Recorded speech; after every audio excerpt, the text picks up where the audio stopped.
Vamos a la palabra de hoy. Si ustedes vieron el banner que se pasó en el grupo, el título de la enseñanza es Resistiendo la tentación. Y bueno, somos tentados a muchas cosas. De hecho, pudimos ser tentados a decir, pues mejor vámonos, ¿verdad? No va a haber enseñanza, no hay luz, ¿cómo vamos a alabar al Señor? Pero creo que el Señor está por encima de cualquier cosa.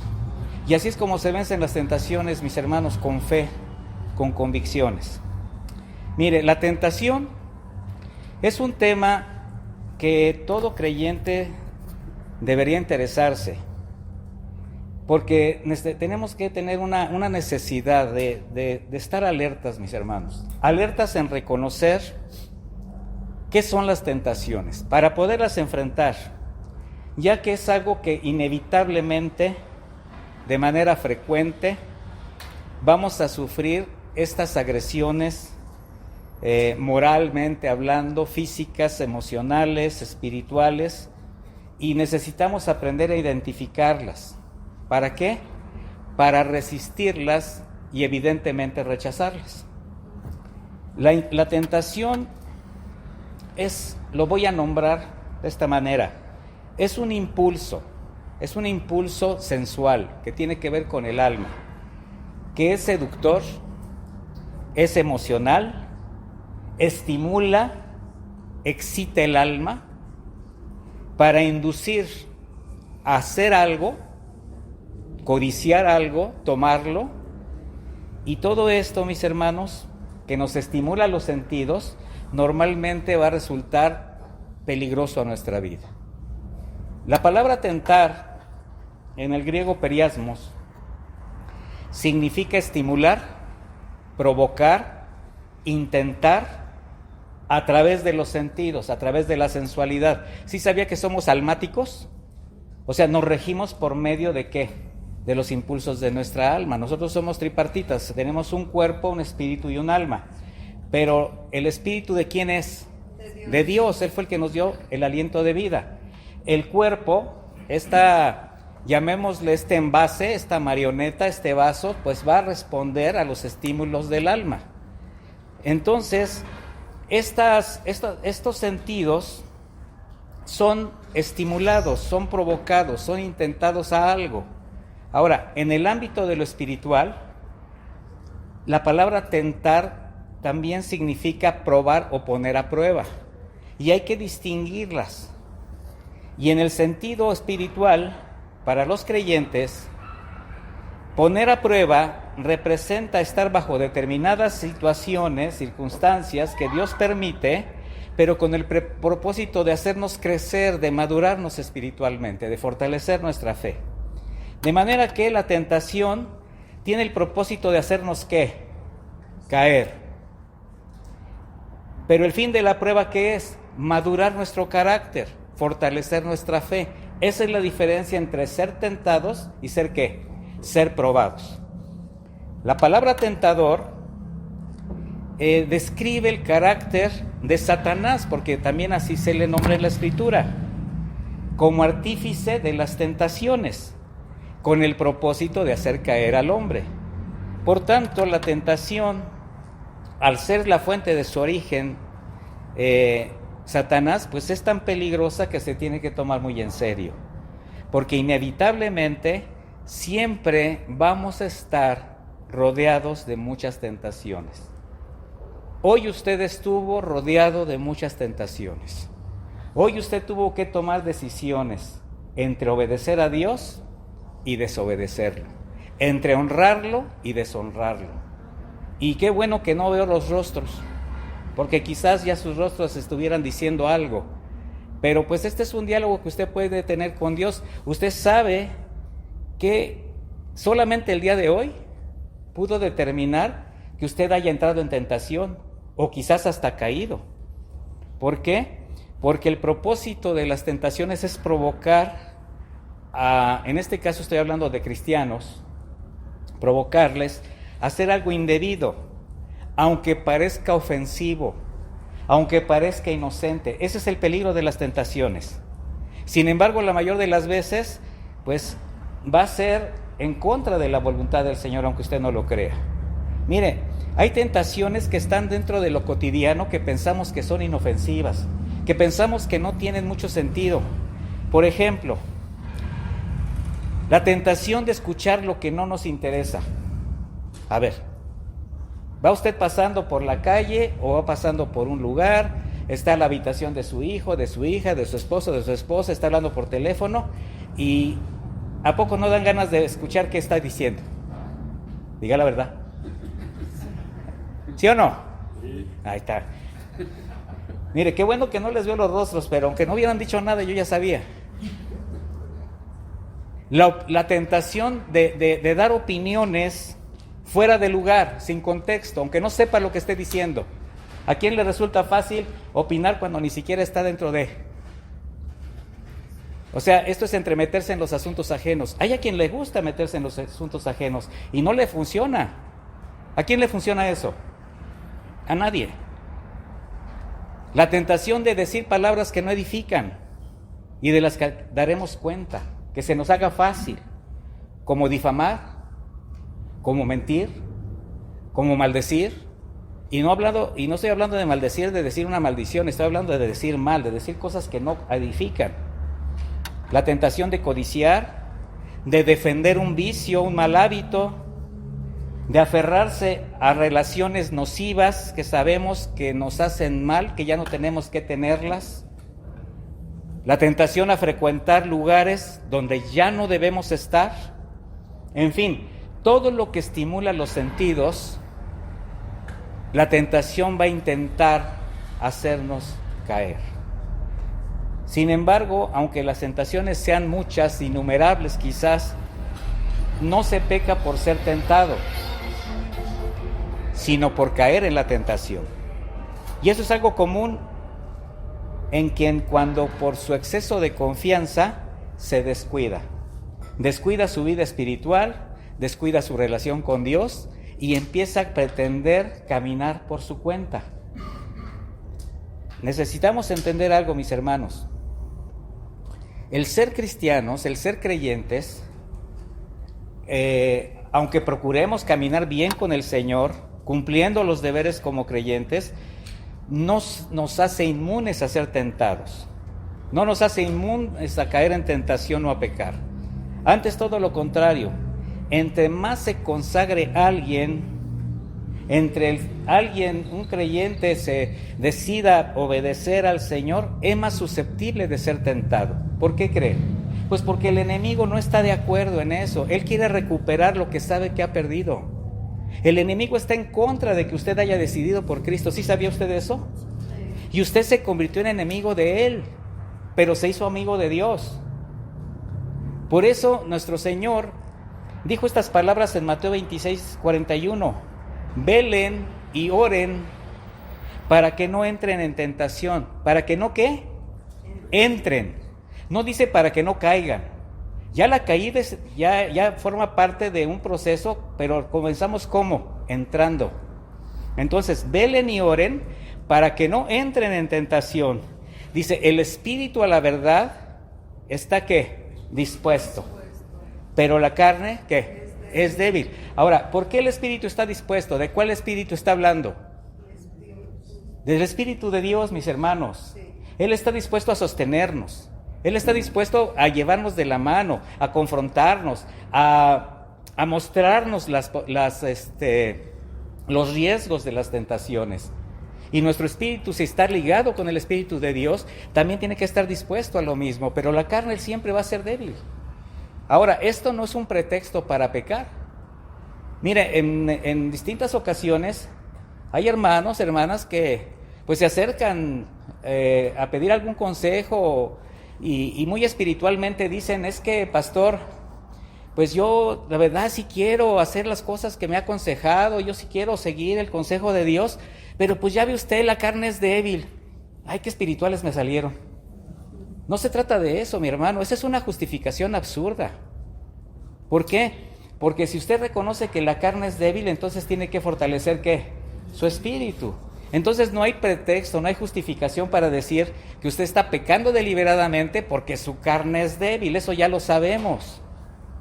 ¿A quién le corresponde fortalecer su fe? A nosotros. ¿A quién le corresponde decidir obedecer o no? A nosotros. Y el Espíritu es el que nos convence de justicia, de pecado, de juicio. Entonces, velar y orar es estar siempre alertas. Velar es estar alerta. Velar es estar siempre pendiente, no descuidarse. Y orar significa mantener una relación permanente con Dios para resistir las tentaciones, precisamente. Cuando nosotros oramos, estamos echando a mano al recurso más importante que dejó nuestro Señor para dirigirnos a Él. Pero, ¿cómo debe ser nuestra condición para que el Señor escuche nuestras oraciones? Conforme a su voluntad. Entonces el Señor lo que va a hacer, cuando usted sostiene una relación con Él bien, permanente, creciente, plena, bueno, esa constante, esa permanencia le va a permitir a usted resistir las tentaciones. Entonces debe haber una profunda convicción de estar alertas ante el peligro de las tentaciones. ¿Sí está convencido de eso o no? ¿Para qué? Para no minimizarlas, en ningún sentido. Así como diciendo, no, si no pasa. Porque, mire, aún siendo pruebas permitidas por Dios, estas pruebas pueden ser usadas por Satanás para hacernos caer. Y las tentaciones, al tener el carácter del tentador, pues siempre van a tratar, van a ser persuasivas, seductoras, engañosas, mentirosas, con un toque incluso de moralidad o sentido piadoso, para que la justificación encuentre un lugar en el corazón de quien es tentado. Ese es el riesgo de las tentaciones. Así es como surgen muchos argumentos para poder pecar sin asumir la responsabilidad del pecado. Como por ejemplo, no sé si usted lo ha dicho, lo ha escuchado, alguien que te dice, bueno, pues sí, pero si no es tan malo, ¿por qué no lo puedo hacer? Si no es tan malo. ¿Sí ha escuchado eso? O bueno, es que nada más fue poquito, nada más fue tantito. Pastor, ya no tomo como antes, nada más ahora 2, 3. Ay, mira, te voy a felicitar. No, mi hermano, ya no me enojo tanto, ya no le pego, ya nada más la rasguño. No, mis hermanos, tantito no, poca levadura, ¿qué hace? Leuda toda la masa, ¿verdad? Algo así como, ándale, hazlo, no te va a pasar nada. Mira, te conviene.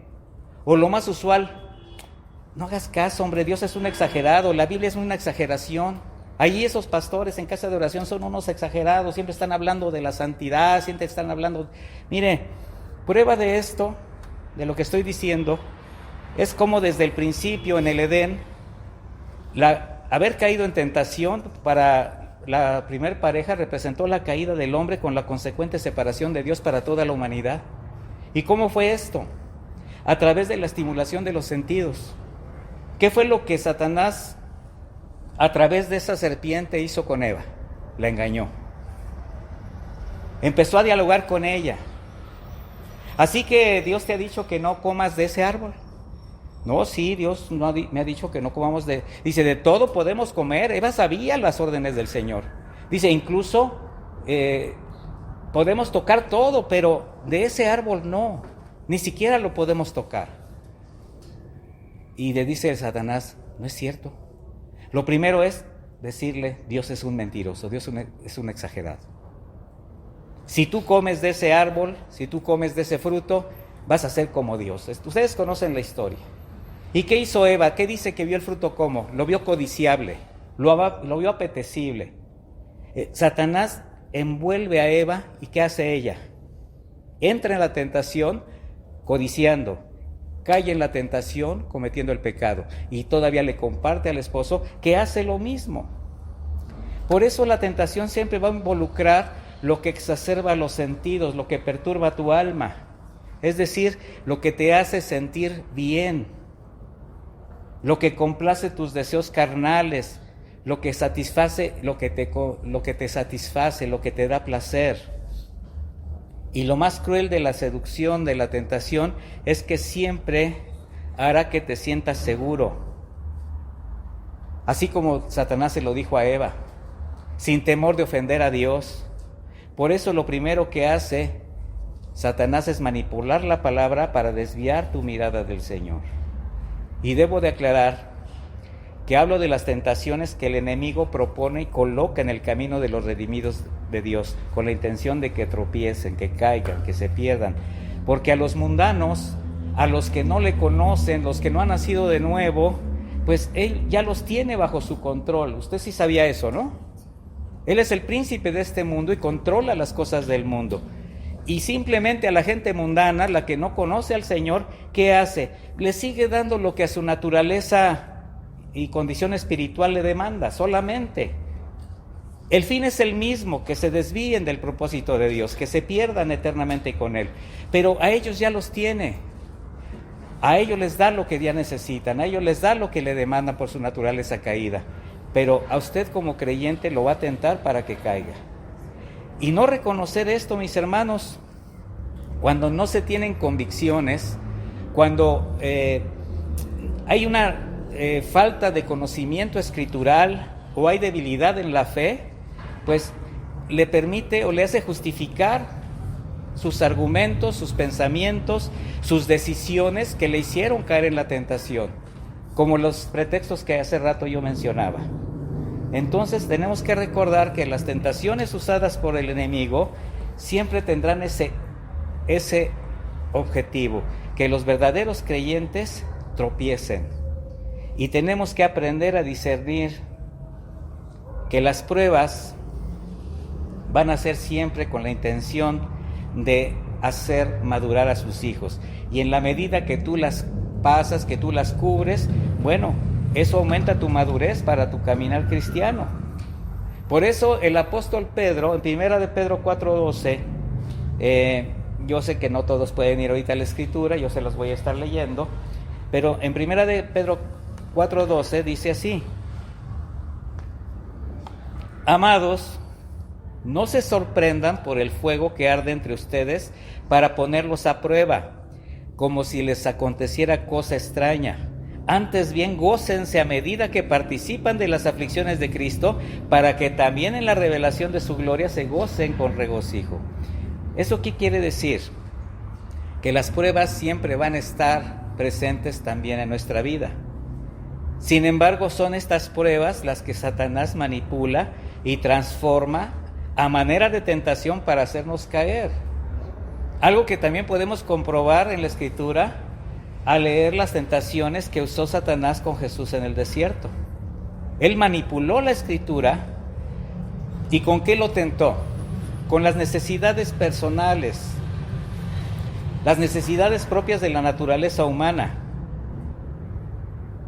¿Qué tocó?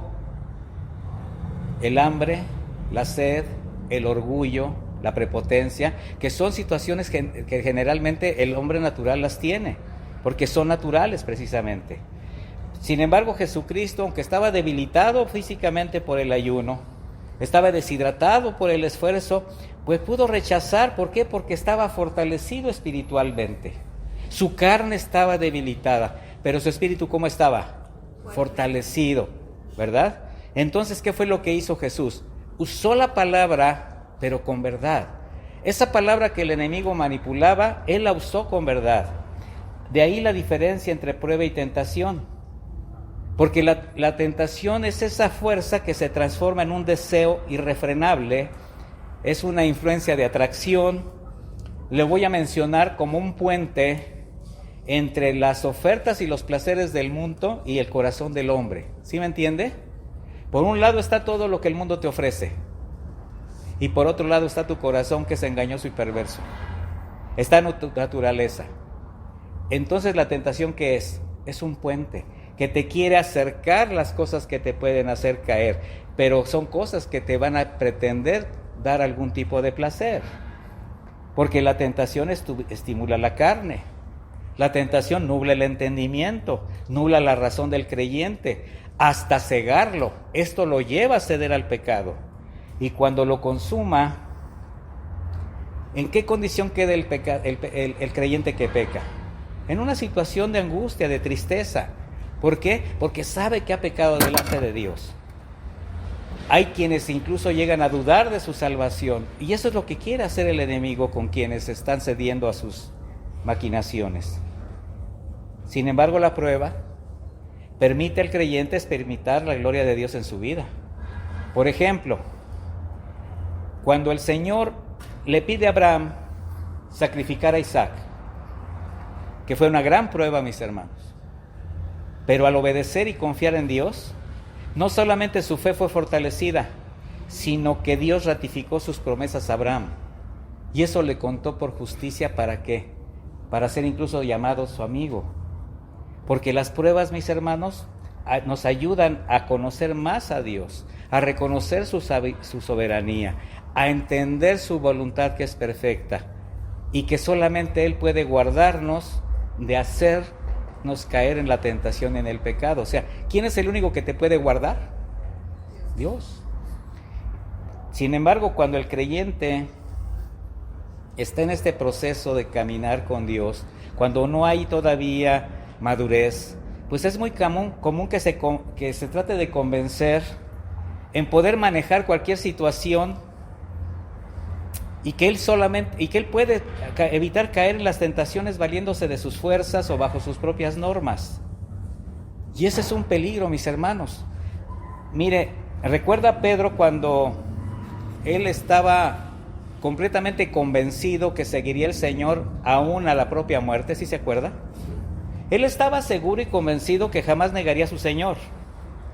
Sin embargo, fue durante esa dura prueba, ese zarandeo, que se dio cuenta con mucha tristeza que sí era capaz ¿de qué? De traicionarlo, de negarlo, incluso blasfemar en su contra.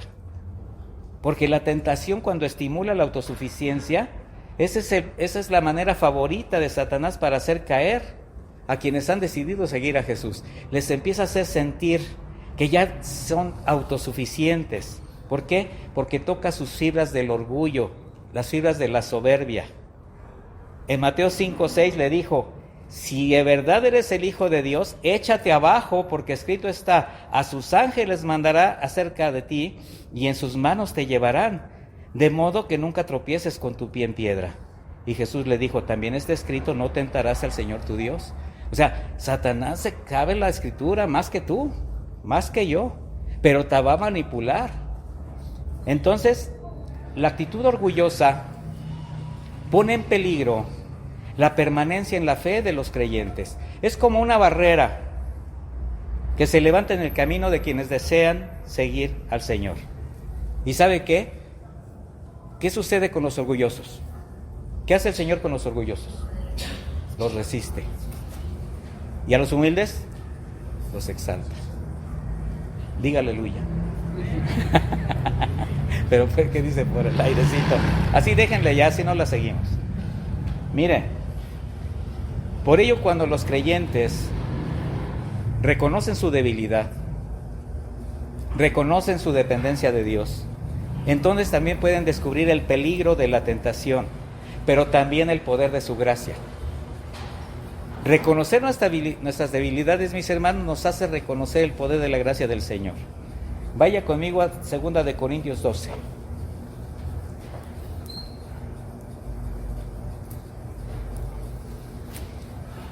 Fíjese que en eso estaba yo pensando. Cuando regrese la luz, si regresa en la noche, no vamos a saber que dejamos prendido.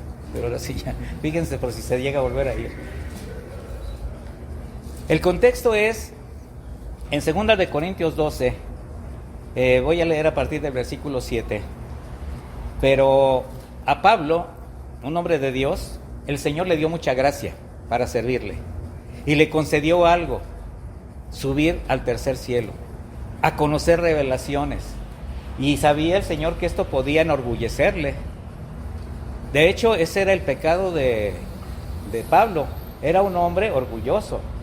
Era un hombre que luchaba mucho con su orgullo. Yo soy así, a mí me cuesta. O sea, el Señor a mí me tiene que estar taladrando constantemente. Entonces dice: y para que no me enaltezca sobremanera por la grandeza de las revelaciones, o sea, por haber sido usado tanto. Hay quienes el Señor usa y se elevan y se sienten así como los gigantes espirituales, ¿verdad? Bueno, Pablo lo entendió Dice, me ha sido dado un aguijón en la carne, un mensajero ¿de quién? De Satanás. Ahora, ¿quién se lo mandó? Dios, mi hermano. Dice que me abofeteé para que no me enaltezca. En cuanto a esto, 3 veces he rogado al Señor que lo quite de mí. Y me ha dicho, bástate mi gracia, porque mi poder se perfecciona en la debilidad. Para Pablo haber entendido esto, significó entender el poder de la gracia y cubrirse en ella. Por eso dice, por tanto, de buena gana me gloriaré más bien en mis debilidades, para que habite en mí el poder de Cristo. Por eso me complazco en debilidades, en afrentas, en necesidades, en persecuciones, en angustias por causa de Cristo, porque cuando soy débil, entonces soy fuerte. ¿Y sabe qué es lo más difícil para el hombre? Reconocer que es débil. Al hombre no le gusta reconocer que se equivoca, su capacidad de caer, su vulnerabilidad, su debilidad.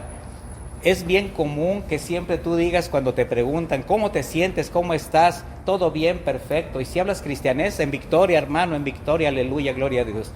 Mi hermano, tenemos que aprender a depender de Dios. A decir, sí, Señor, me siento triste. Sí, Señor, estoy débil. Sí, pastor, ore por mí. Hermano, gracias por preguntar. Gracias por llamarme. Necesitaba esa llamada, necesitaba ese abrazo. ¿O usted no lo necesita? ¿Alguien necesita que oren por él? Todos. Oren por mí. Digo, si no quieren orar entre ustedes.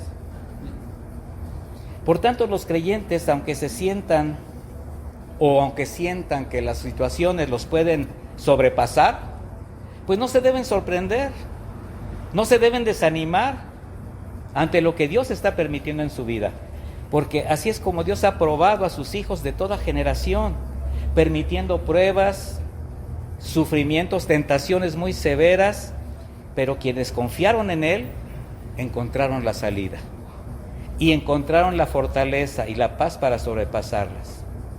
El mismo Pedro en Primera de Pedro 1:6 dice esto, Primera de Pedro 1:6, en esto se alegran a pesar de que por ahora, si es necesario, estén afligidos momentáneamente por diversas pruebas, para que la prueba de su fe, más preciosa que el oro que perece, aunque sea probado con fuego, más preciosa que el oro, dice, se hallada digna de alabanza, de gloria y honra en la revelación de Jesucristo. Sin embargo, Satanás, como mentiroso, como tentador, acariciará la mente del creyente con sus argumentos, con sus malas intenciones disfrazadas de piedad, y si encuentra una mente débil, un espíritu débil, ¿qué cree que va a pasar? Va a ceder, no va a poder resistir. Bajo la comprensión que no se peca por escuchar esos argumentos, mis hermanos. No se peca por tener esos pensamientos. ¿Quién no ha tenido pensamientos que no honran a Dios? Dígame quién no. Hasta sueños. No se ha levantado porque ha soñado algo que pues no quisiera ni siquiera recordarlo y dice, Señor, ay, y perdóname. O sea, no hizo nada, eso ya lo perdonó el Señor hace 20 años, pero de tentador ahí está poniéndole algo que usted hizo y lo quiere hacer caer y lo quiere condenar. No se peca por tener esos pensamientos, se peca por llevarlos, por creerlos, por dejarnos llevar por ellos. Un hombre de Dios expresó en alguna ocasión, no puedo evitar que los pájaros revoloteen sobre mi cabeza, pero sí puedo evitar que hagan nido. Entonces, ¿usted puede evitar esos pensamientos y esos argumentos, sí o no? ¿Qué hace cuando llegan esos pensamientos? ¿Qué hace cuando llega ese, acuérdate, mira, esa es la persona que te hizo daño? ¿Te acuerdas cómo te ofendió? ¿Te acuerdas que hasta te cacheteó? Y tú ya la perdonaste hace como 10 años. Pero en ese momento te la recuerda. Y en ese momento tú empiezas así a fortalecer el espíritu, ¿verdad? Sí es cierto, ¿verdad? ¿Cómo no la agarré de las greñas? ¿Cómo no la...? Híjole. Y ya la mataste. Cuando ya la habías perdonado. Lo mismo con una situación distinta. Cualquiera que sea emocional, que sea sensual. Por eso Jesús reiteró siempre, velen y oren para que no entren en tentación. Porque entrar en tentación significa ser persuadido por algo, por alguien. De ahí la intención y la necesidad de estar alertas, porque Dios no nos promete una vida sin tentaciones. Lo que sí nos promete es estar con nosotros. Esa es la diferencia, mis hermanos. De ahí la importancia de estar cerca de Él. Por la corrupción del mundo, por la naturaleza humana, es imposible evitar estar expuesto a las tentaciones. Pero el Señor nos da los recursos para evitarlas. Sin embargo, caer en la tentación es como quedar atrapado en una trampa de la que es difícil escapar fácilmente. Haga de cuenta que cae en una gran telaraña donde casi es imposible salir. ¿Alguno ha visto cómo una mosquita cuando cae en la telaraña, entre más se mueve, más se enreda? Así es la tentación. Por eso la necesidad de detenernos en no entrar en tentación. Ya la caída es cuando estás enredado. José, estoy hablando de José el soñador, experimentó la tentación. Sin embargo, su temor al Señor, su integridad, le permitieron huir de ella y vencerla. ¿Se acuerda cuando él estuvo a cargo de la mayordomía de Potifar? ¿Qué hizo la mujer de Potifar? Vio un joven apuesto, porque dice que era muy guapo, era muy apuesto, y pues se le antojó a la señora, ¿verdad? ¿Y qué hizo José? Salió corriendo, usted lo puede ver ahí en Génesis 39. Pablo instruyó a Timoteo que huyera de las pasiones juveniles. ¿Por qué? Porque esa es la mejor manera de tratar con la tentación. Huye de las pasiones juveniles. Entonces, cuando le llegue la tentación, que esté a punto de entrar en ella, ¿qué tiene que hacer? Correr, mi hermano. Ahora sí que, como dicen por acá, poner tierra de por medio, ¿verdad? El Señor jamás nos va a permitir ser tentados más de lo que podamos soportar, porque Él entiende nuestra naturaleza. Primera de Corintios 10:13 dice: no les ha sobrevenido ninguna tentación que no sea humana. ¿Que no sea qué? Humana. Entonces no es sobrenatural, es humana. Porque hay quien dice: no, es que fue muy difícil, es que no pude, me sobrepasó. Bueno, te sobrepasó porque no estabas preparado. Te sobrepasó porque te descuidaste, porque no velaste, porque no tuviste una relación plena con Dios. Por eso dice: no les ha sobrevenido ninguna tentación que no sea humana, pero fiel es Dios, quien no los dejará ser tentados más de lo que ustedes pueden soportar, sino que juntamente con la tentación dará ¿qué? La salida, para que la puedan resistir. Entonces, ¿de quién depende que tú resistas también? Pues de Dios, mi hermano. ¿En quién nos debemos de tomar de la mano? Porque la tentación lo que hace es como tocar la puerta, pero cada uno es libre de abrir o de dejar cerrado. ¿A cuántos les gustan los aboneros que andan en la calle con 30 cosas encima y con una camioneta llena y un carrito, ¿verdad? Y todo parece baratísimo, pero es carísimo. Nada más das 10 pesos a la semana. Sí, pero durante 10 años, ¿verdad? Y ahí tienes tú a las señoras, sobre todo, ¿verdad? Persuadidas, y nada más son 10 pesos. No, pues sí la hago, pues. ¿Cuánto cuesta esto? No, pues cuesta en el almacén cuesta 50 pesos. Bueno, aquí vale 5,000, pero es 10 pesos a la semana. O sea, así es como trabaja la tentación. Entonces, cuando la tentación entra, cuando le abres la puerta al vendedor, va a hacer todo lo posible por venderte. Entonces, el enemigo, a través de sus ofertas, así es como se va a meter a tu vida para llevarte a pecar. ¿Por qué? Porque sin ser omnisciente, sin ser omnipotente ni omnipresente, Él sí conoce tu pecado favorito. Espiritualmente está muy por encima de nosotros, todavía tiene poder sobrenatural. Entonces, Él sabe lo que te sedujo, sabe de dónde vienes, sabe lo que te gusta, sabe lo que todavía atesoras en tu corazón. ¿Y qué crees que te va a ofrecer? Eso. Por eso le dijo al Señor: todo esto te daré si postrado me adorares. Y así te va a decir a ti: todo esto que tanto anhelas, lo que no funcionó antes, ahora te va a funcionar. ¿Y para qué? Para caer, para desviarte. De ahí la importancia de la santificación, mis hermanos. porque aunque seas un hijo de Dios, el pecado vive en ti. ¿Sí sabías eso? Porque hay quien dice que porque ya eres un hijo de Dios, porque ya eres alguien que ha sido regenerado, nacido de nuevo, ya no pecas. No, mi hermano, al contrario. Ahí está la naturaleza. Ahí está el pecado como un enemigo oculto que solamente está preparando el momento para salir para traicionarte. Y al estar alojado en un corazón engañoso, perverso, fraudulento, corrupto, convenenciero, ¿qué más? Porque ese es nuestro corazón. Entonces, cuando llega la tentación, si alguien se descuida, fácilmente vas a ceder a ella. Entonces, ante esas agresiones, solamente quien guarda su corazón y escucha la voz del Espíritu de Dios podrá vencer las tentaciones. ¿Qué dijo el Señor? Apartados de mí, nada podrán hacer, nada son. Miren, mis hermanos, es difícil entender que mientras estemos en este cuerpo mortal, jamás seremos librados de la influencia de la tentación y del pecado, y que va a seguir exigiendo sus demandas. Entonces, ¿cómo evitarlo? Porque ahí va a estar la respuesta en la Biblia. Santiago 4, versículo 7.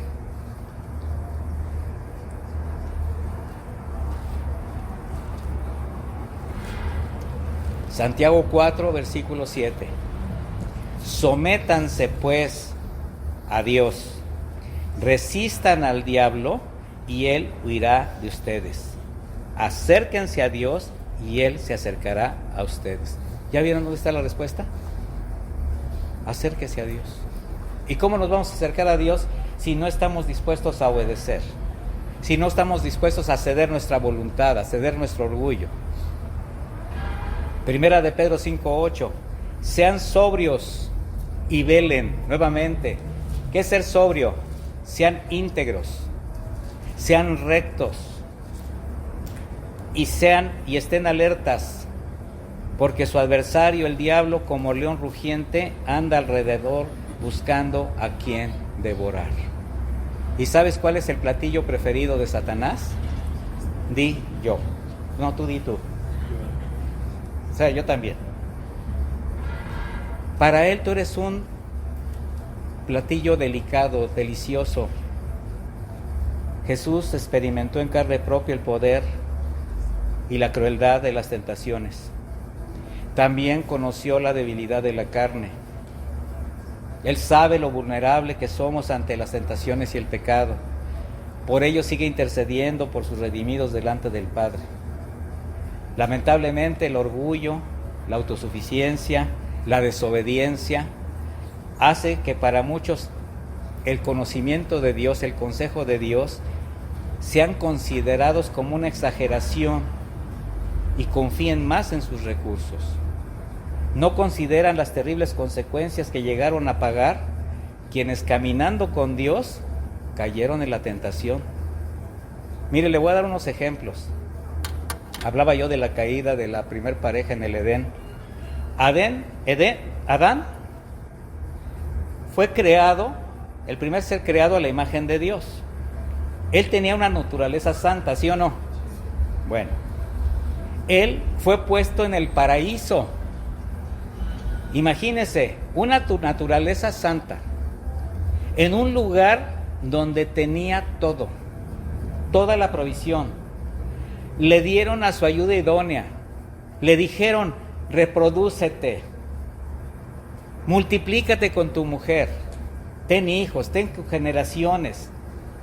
Su relación con Dios era perfecta. Dice la Escritura que el Señor paseaba con ellos en el Edén.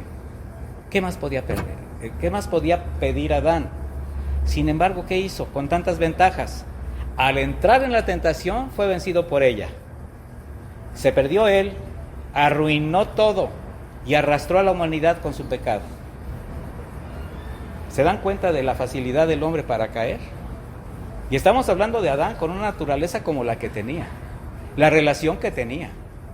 Abraham, el padre de la fe, siendo considerado amigo de Dios, por temor a perder la vida a causa de la belleza de su esposa, cayó en la tentación de desconfiar de Dios ¿Y qué hizo? Mintió 2 veces, diciendo que era su hermana. También cayó en la tentación de escuchar a su mujer. Oye, pues como que el Señor se le olvidó la promesa. Pero Abraham, ¿qué pudo haber dicho? Espérate, esperemos en el Señor. No, mira, ¿qué te parece si mira, ahí está? Y bueno, dijo, bueno, pues está bien. Cayó en la tentación y conocemos las consecuencias. David, un hombre considerado conforme al corazón de Dios, cuando entró en tentación, cuando cayó en ella, codició a la mujer ajena, cayó en el pecado de adulterio, maquinó un plan perverso para asesinar a un hombre que era leal a él, un hombre justo.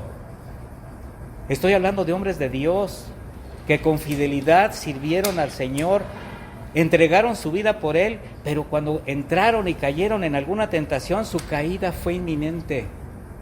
Entonces, ¿qué podemos esperar nosotros, mis hermanos, si somos de la misma carne? Así fue como Noé, Moisés, Gedeón, Sansón, Josué, Pedro. Es una evidencia dolorosa de que tan fácilmente los verdaderos creyentes pueden caer en graves pecados. ¿Como resultado de qué? De descuidar su relación con Dios, de haber entrado en tentación.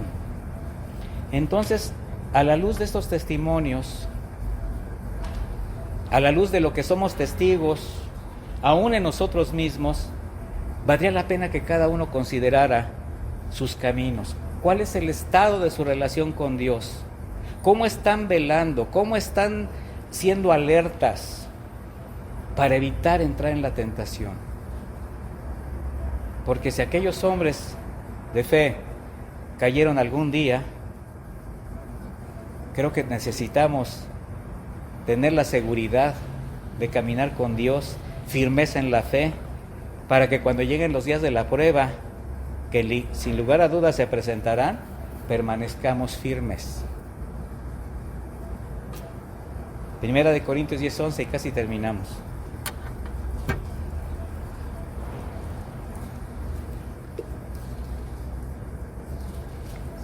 Primera de Corintios 10:11.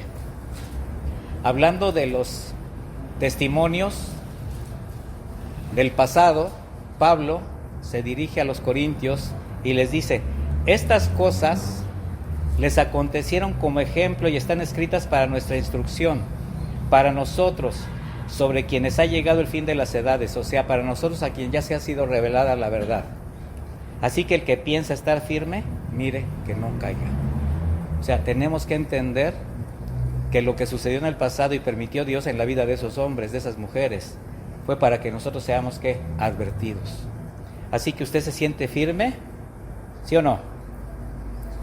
Pues mire que no caiga, nada más cuídese.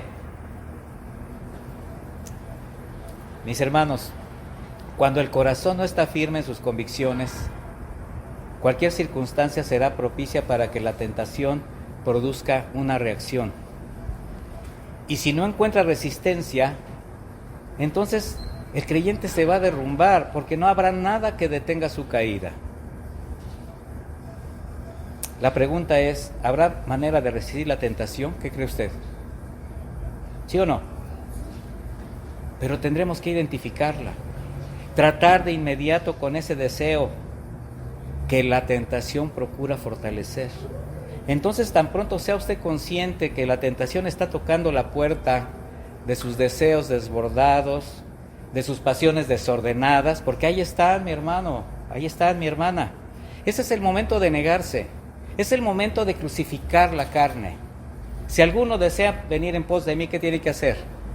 Niéguese a sí mismo. Es el momento de negarse, porque o crucifica usted ese deseo de pecar, o el pecado terminará matándolo a usted. ¿Qué prefiere?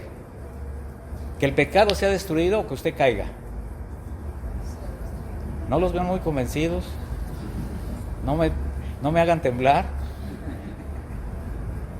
Bueno, cada uno es responsable de sus decisiones, de sus actos, de lo que busca, de lo que lee, de lo que escucha, de cómo y con qué alimenta su alma. Así que cada uno también va a ser cómplice directo de lo que guarda en su corazón, de sus expresiones y de sus decisiones. Porque aunque no nos guste, tenemos que admitir que el deseo de pecar está en nuestra naturaleza. Así como un pedacito de carbón en una hoguera que aparentemente está apagado, pero si encuentra una chispa, ¿qué hace? Arde. Bueno, la tentación es la chispa que vuelve a prender el pecado, que parecía apagado. ¿Y qué va a pasar? De un momento a otro va a arder sin control. Pero esto va a suceder cuando el deseo, la emoción y los sentimientos se salgan de control. Cuando su carne esté por encima de su espíritu. Entonces en ese momento el discernimiento entre lo justo y lo injusto, lo recto, lo torcido, lo vil y lo profano, lo bueno y lo malo, lo que es digno de Dios y lo que le deshonra, estarán velados en su mente. Usted no aprenderá a distinguir esto y se le va a hacer fácil pecar, se le va a hacer fácil justificarse. Y solamente la acción del Espíritu Santo podrá lograr otra vez ese balance espiritual que ponga freno a su desequilibrio emocional, a esos deseos malsanos, advirtiéndole las consecuencias del pecado. Pero si el creyente permite que la tentación domine sus deseos, sus emociones, sus sentimientos, no habrá razonamiento, no habrá palabra que la detenga. ¿Por qué?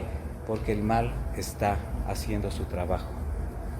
Así, mis hermanos, vemos cómo los ejemplos bíblicos nos muestran cómo cuando aparentemente todo iba bien para algunos, finalmente cayeron.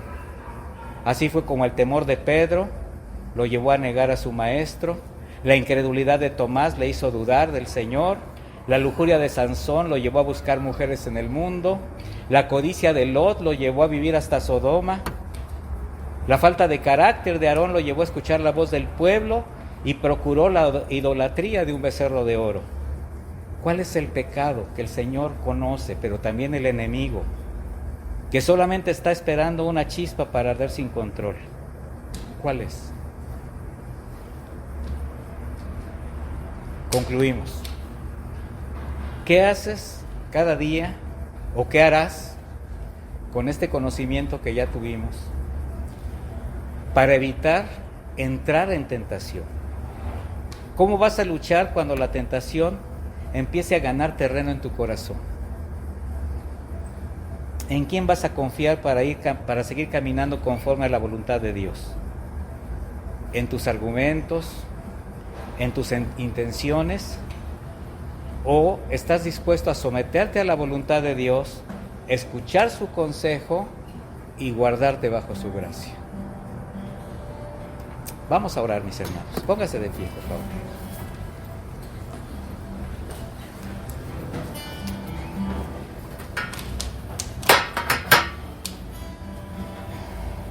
Si ustedes, alguno, en este momento han encontrado algo que les ha estado llevando,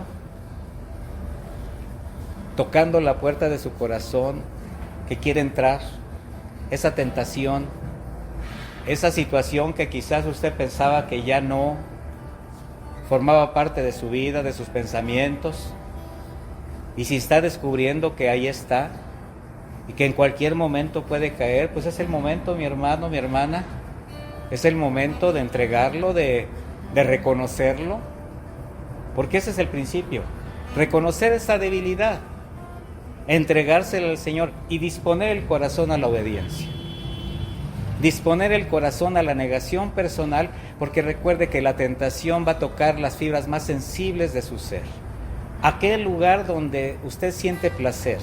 Usted va a renunciar a cosas que le placen, va a renunciar a situaciones que se acomodan a su conveniencia. Por eso es una renuncia, por eso es una negación.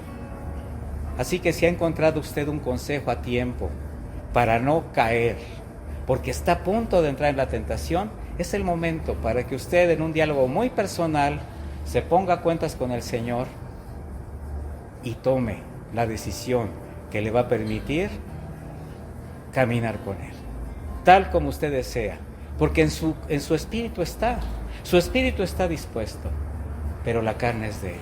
Así que someta su carne al poder del Espíritu Santo, confíe en el Señor y camine conforme a su voluntad. Vamos a alabar al Señor.